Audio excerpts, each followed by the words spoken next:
Porque cada día es un reto.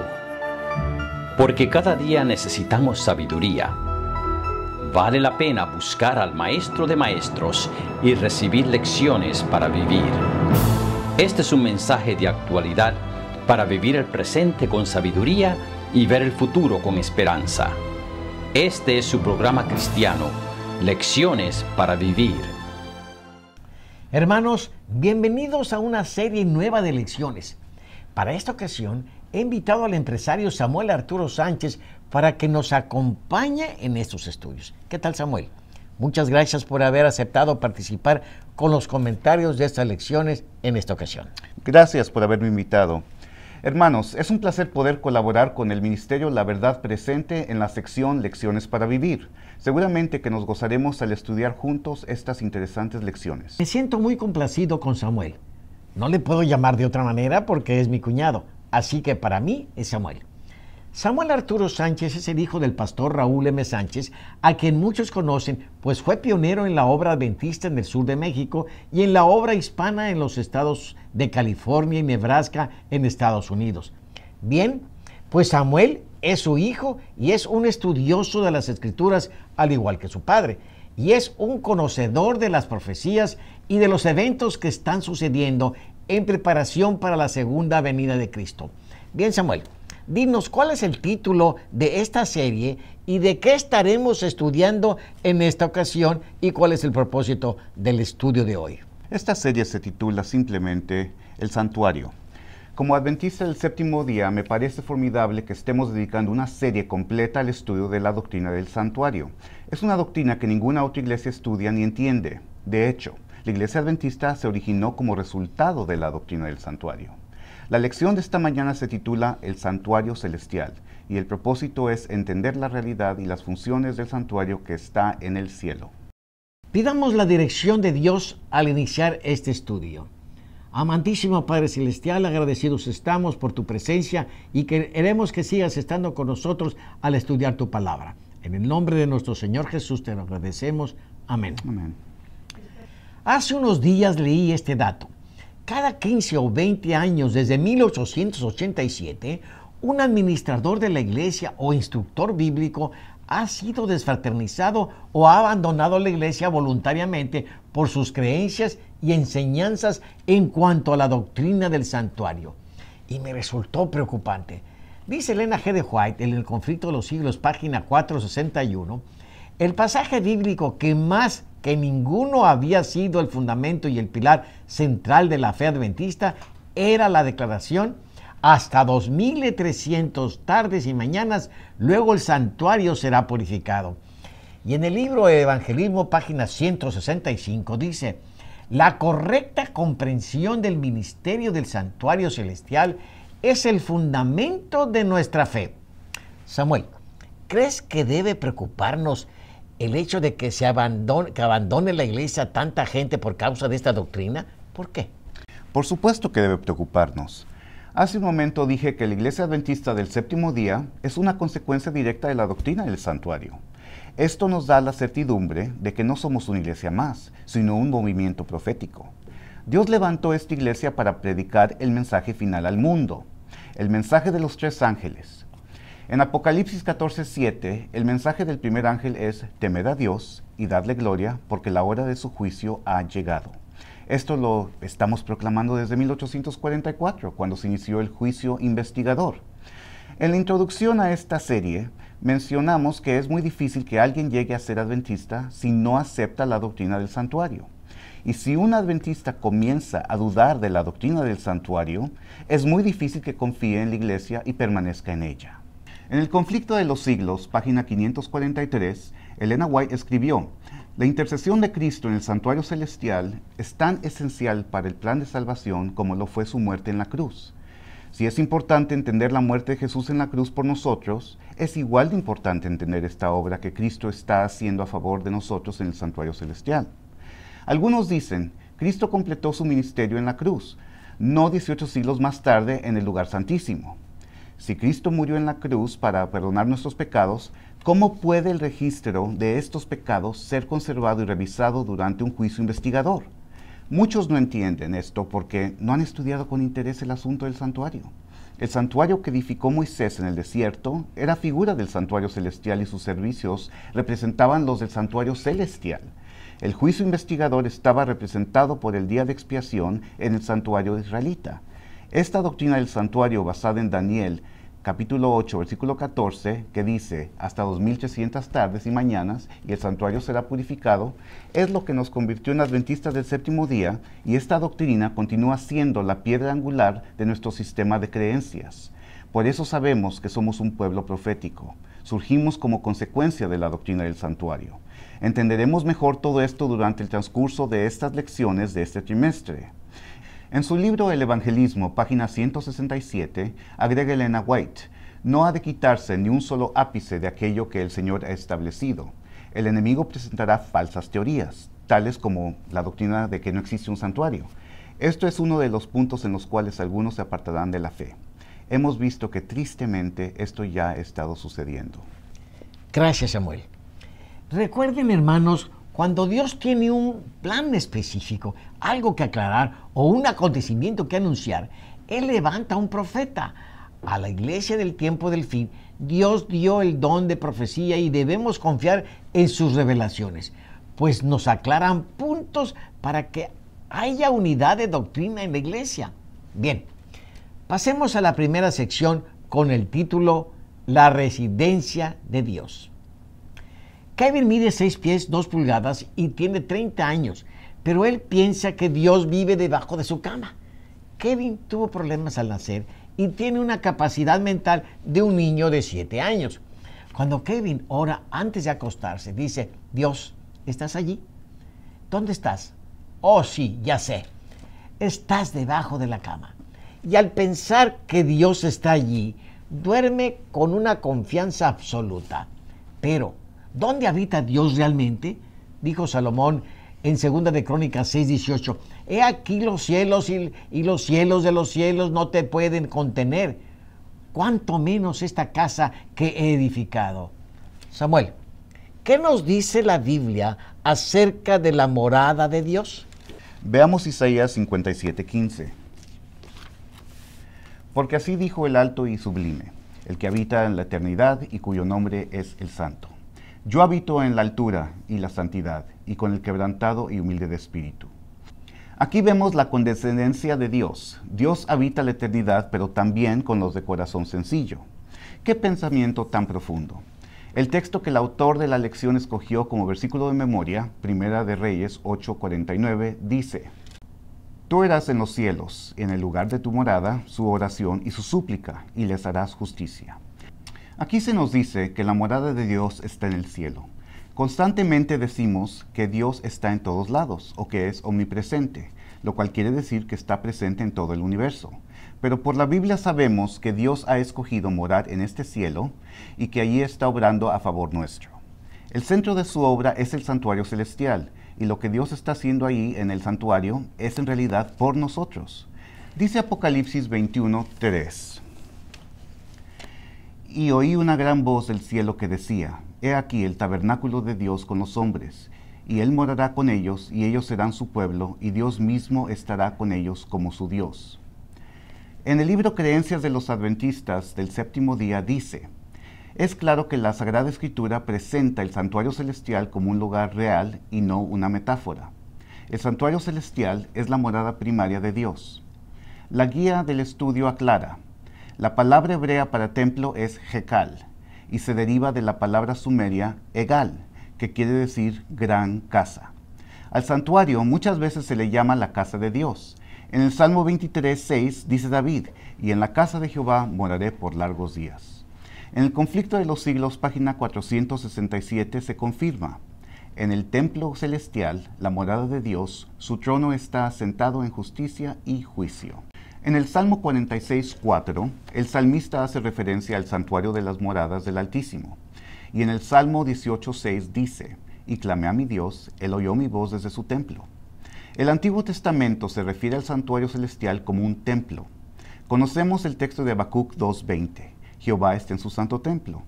De manera que el templo o santuario celestial es la residencia de Dios, o sea, su casa.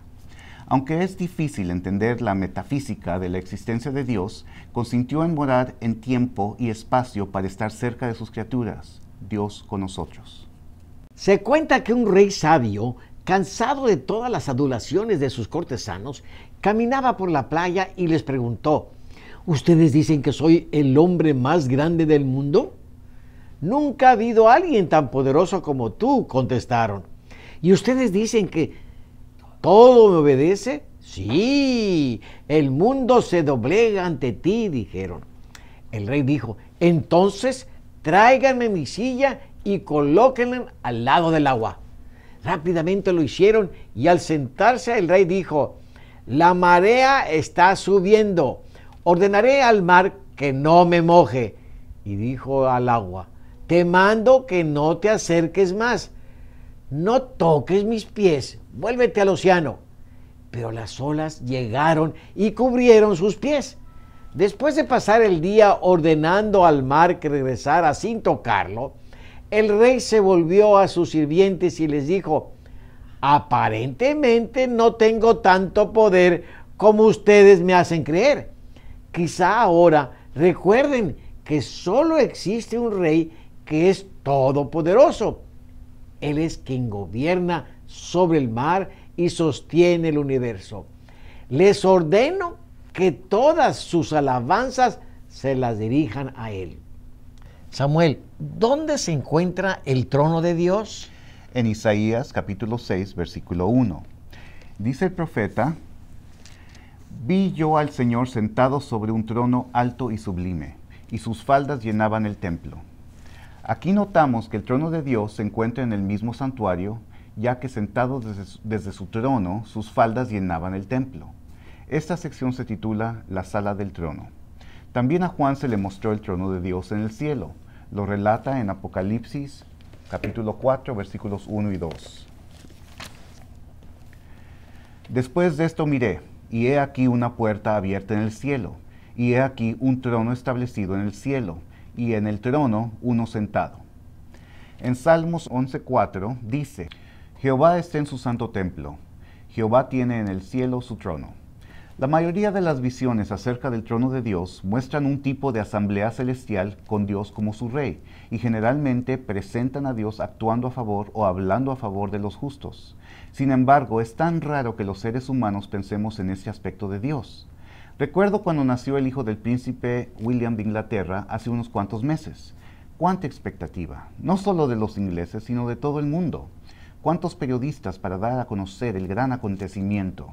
Y sin embargo, cuán poco interés en el nacimiento del Rey de Reyes y cuán poco lo tomamos en cuenta. Dios es el soberano del universo, pero se acerca mucho a nosotros, y David lo declara en el Salmo 47:7. Porque Dios es el Rey de toda la tierra. Como dijo el Rey de tu historia, Él sí puede ordenar, no solo al mar, sino a los planetas y a los átomos, y todo obedece su palabra. Obed, tú preguntaste, ¿qué dice la Biblia acerca del gobierno de Dios? Leámoslo en el Salmo 89:14. Dice el texto: justicia y juicio son el cimiento de tu trono. Misericordia y verdad van delante de tu rostro. La verdad es que estas son cualidades extraordinarias y admirables en un rey. Sí lo son. El gobierno de Dios involucra justicia, juicio, misericordia y verdad, además de un amor tan sublime y tan profundo que ha hecho y sigue haciendo todo lo posible por justificar la mayor cantidad de seres humanos. Por increíble que parezca, el gran Rey del universo se interesa en cada una de sus criaturas en forma personal.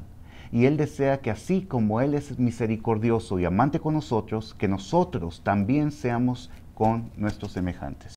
Cuenta la anécdota que una mañana Satanás estaba parado fuera de una gran iglesia en la que los miembros cantaban, oraban y escuchaban el sermón.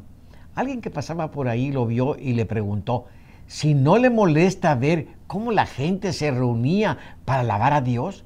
Pero Satanás con una carcajada contestó: por supuesto que no, esto solo lo hacen en la iglesia. Una vez que salen, vuelven a la normalidad. Este es solo un hábito. Desgraciadamente, esto es cierto. De muchas personas solo asisten al templo por hábito. Dice Wikipedia, la adoración verdadera es un estilo de vida, no un evento o una actividad. Esta sección lleva por título La adoración en el cielo. Samuel, háblanos un poco de esta adoración.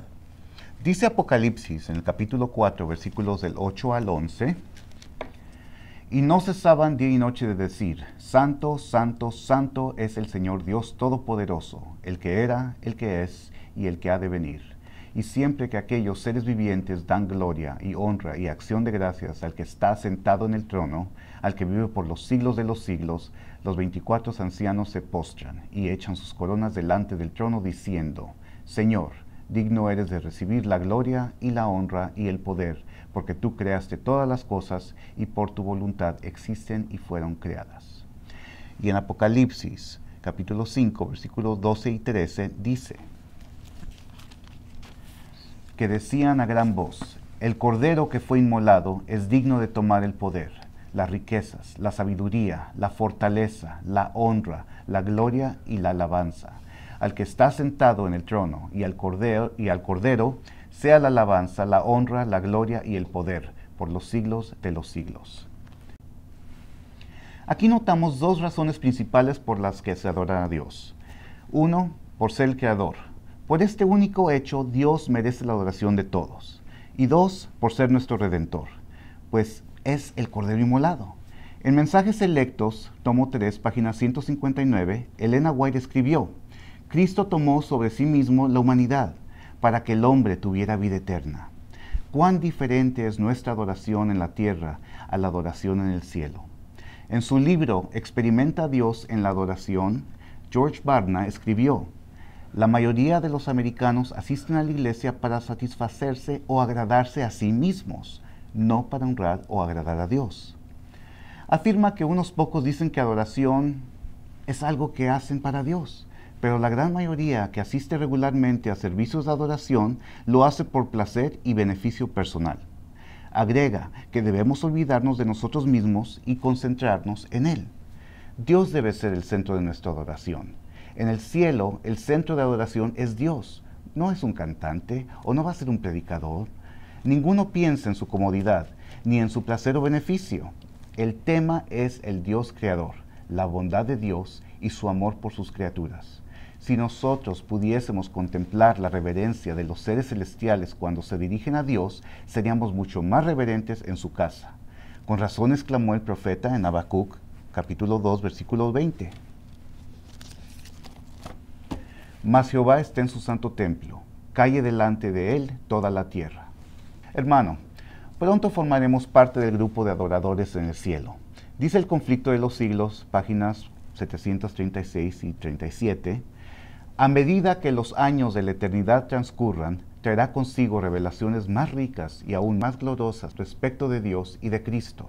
A medida que Jesús les descubre las riquezas de la redención y los hechos asombrosos del gran conflicto con Satanás, los corazones de los redimidos se estremecerán con gratitud siempre más ferviente y con arrebatadora alegría tocarán sus arpas de oro y unirán sus voces al coro celestial para alabar a nuestro maravilloso Dios. En un pueblo de Missouri, Estados Unidos, durante un juicio, el fiscal llamó a su primer testigo, una mujer de edad avanzada, bien vestida y de buena reputación. Después de jurar decir la verdad, le preguntó el fiscal, señora Jones, ¿usted me conoce? ¿No es cierto? Por supuesto, señor Williams, le contestó. Lo conozco desde que usted era un niño, pero tristemente usted me ha decepcionado. Usted miente, le es infiel a su esposa, manipula a la gente, habla mal de los demás. Y si usted no cambia, no va a llegar a nada. Sí lo conozco bastante bien. El fiscal quedó atónito y no sabiendo qué hacer, señaló al abogado defensor y preguntó, señora Jones, ¿conoce usted al abogado defensor? A lo que la mujer contestó, sí, también conozco al señor Bradley desde que era pequeño. Es un flojo, intolerante, tiene problemas con el alcohol. No puede llevar una relación formal con nadie y tiene fama de ser uno de los peores abogados del estado y también ha engañado a su esposa 3 veces. Sí, lo conozco. El abogado defensor quedó estupefacto, mientras el jurado reía desconcertado. Enseguida el juez llamó a ambos abogados para dialogar con ellos y calladamente les dijo: si alguno de ustedes pregunta a la señora Jones si me conocen, los mando a la cárcel. ¿Qué te parece? Me parece que hay que tener cuidado con nuestra reputación y recordar que tarde o temprano nuestras faltas nos alcanzarán. Cierto. Esta sección se titula El atrio. ¿Cuál es la obra de Dios en el atrio? En inglés el vocablo que se usa es the courtroom, o sea, el tribunal. Me parece que da mejor la idea de un juicio. Una de las funciones del santuario celestial es el juicio. Dice el Salmo 9:7. Pero Jehová permanecerá para siempre, ha dispuesto su trono para juicio. Contrario al juez y a los abogados de Missouri, Dios es un juez perfecto y justo, y Jesucristo es el abogado intachable. Sabemos que en 1844 Jesús entró al lugar santísimo para iniciar el juicio investigador. La Biblia es muy clara en cuanto a que habrá un juicio. Seremos juzgados por nuestras acciones, dice 2 Corintios capítulo 5, versículo 10. Porque es necesario que todos nosotros comparezcamos ante el tribunal de Cristo para que cada uno reciba según lo que haya hecho. Y el segundo punto, Jesús viene para pagar a cada uno según sus obras. Eso lo dice Apocalipsis 22, versículo 12. He aquí, yo vengo pronto, y mi galardón conmigo, para recompensar a cada uno según sea su obra. Y tercero, por lo tanto, hay un juicio antes de su venida. Dice Apocalipsis capítulo 20, versículo 12. Y vi a los muertos, grandes y pequeños, de pie ante Dios, y los libros fueron abiertos, y otro libro fue abierto, el cual es el libro de la vida, y fueron juzgados los muertos por las cosas que estaban escritas en los libros según sus obras. Para que haya recompensa tiene que haber juicio, y como dice Proverbios 21:15, leo: alegría es para el justo el hacer juicio, mas destrucción a los que hacen iniquidad. El justo no teme el juicio, al contrario, al aceptar la muestra sustitutiva de Jesús por nosotros, anhela que se termine el juicio y que venga Jesús por sus hijos. David se quejaba de que a veces le iba mejor a los malos que a los buenos, pero Dios no es indiferente a los tratos injustos, y dice que Él vengará a los justos. Mía es la venganza y la retribución, dice en Deuteronomio 32:35, y en Hebreos 10:30 agrega: el Señor juzgará a su pueblo. Dios es justo, y todas nuestras preguntas en cuanto a su justicia serán respondidas en su tiempo. Gracias, Samuel. En los años 50 había en Hollywood un comentarista de radio, comediante y escritor de canciones, Stuart Hanlon. Su afición era andar con mujeres, andar en fiestas y tomar. Un día asistió a una reunión evangelística y el predicador anunció, como hacen muchos, que en el auditorio había un hombre engañador y tramposo. Convencido de que el predicador se refería a él, ya no quiso volver. Pero las palabras lo perseguían y una noche a las 2 de la mañana llegó a la casa del evangelista buscando a Dios. Esa noche le entregó su corazón y cambió. Lo despidieron de la estación de radio porque rehusó que una compañía de cerveza lo patrocinara. Tenía problemas financieros y su amigo Juan lo visitó y le dijo: todos tus problemas comenzaron cuando te hiciste un religioso. ¿Realmente valió la pena? Y sin titubear, Stuart contestó: por supuesto que sí. Juan insistió: ¿te gustaba tanto tomar? ¿No extrañas la cerveza? Y Stuart le contestó: no. El amigo dijo: yo no entiendo cómo lo dejaste tan fácilmente. Y Stuart contestó: no es un gran secreto. Todo es posible para Dios. Juan respondió: esa es una frase llamativa. Úsala para escribir un canto. Y allí surgió el hermoso himno: no es un secreto lo que Dios hará. Lo que hizo por otros lo hará por ti. La última parte se titula El lugar de salvación. Samuel, ¿qué nos dice Pablo que está haciendo Cristo en el trono de Dios? Sí, en el libro de Hebreos, Pablo enseña que Cristo está ministrando en el santuario celestial como nuestro sumo sacerdote. Dice Hebreos capítulo 8, versículo 1, ahora bien, el punto principal de lo que venimos diciendo es que tenemos tal sumo sacerdote, el cual se sentó a la diestra del trono de la majestad en los cielos, ministro del santuario. También dice Hebreos 9:24, porque no entró Cristo en el santuario hecho de mano, figura del verdadero, sino en el cielo mismo para presentarse ahora por nosotros ante Dios. Y Juan agrega en 1 de Juan, capítulo 2, versículo 1, hijitos míos, estas cosas os escribo para que no pequéis, y si alguno hubiere pecado, abogado tenemos para con el Padre, a Jesucristo el justo. Así como el sumo sacerdote intercedía por el pueblo de Israel en la purificación del santuario en el día de expiación, Jesús se presenta delante de Dios por nosotros durante la purificación del santuario celestial. De hecho, el santuario celestial es el centro de salvación y junto con la cruz es el lugar donde se resuelve el problema del pecado. Busquemos Hebreos 4:16, que dice: acerquémonos pues confiadamente al trono de la gracia para alcanzar misericordia y hallar gracia para el oportuno socorro. Hermanos, esta es una tierna invitación de nuestro Salvador. Él ya sufrió la parte más difícil en el plan de salvación. Él no rechazará a ninguno que humildemente se entregue a Él completamente. Como en el santuario terrenal, el santuario celestial es el lugar en el que se hace expiación por los pecados de los creyentes. El Jesús que murió por nosotros es el que está ministrando en el cielo por nosotros. Samuel, ¿cómo resumirías esta lección? Esta lección nos muestra 5 funciones básicas del santuario celestial. Primero, el santuario celestial es la residencia de Dios. Dios condescendió en morar en tiempo y espacio para estar cerca de sus criaturas. Dios con nosotros. 2. Es la sala del trono. Dios gobierna ahí desde su trono. 3. El santuario es el lugar de adoración celestial. Es el monte de la asamblea donde antes del pecado llegaban los representantes de otros mundos a adorar a Dios. 4. El santuario celestial es el tribunal desde donde Dios conduce juicios justos. Ahí se está llevando a cabo en estos momentos el juicio investigador. Y 5. Es el centro de salvación, el lugar en que junto con la cruz se resuelve el problema del pecado. Hermanos, gracias por acompañarnos. La siguiente lección se titula El cielo sobre la tierra. Hasta entonces, que Dios les bendiga. Yo he venido para que tengan vida y para que la tengan en abundancia. Descubra cómo recibir este don en Lecciones para Vivir.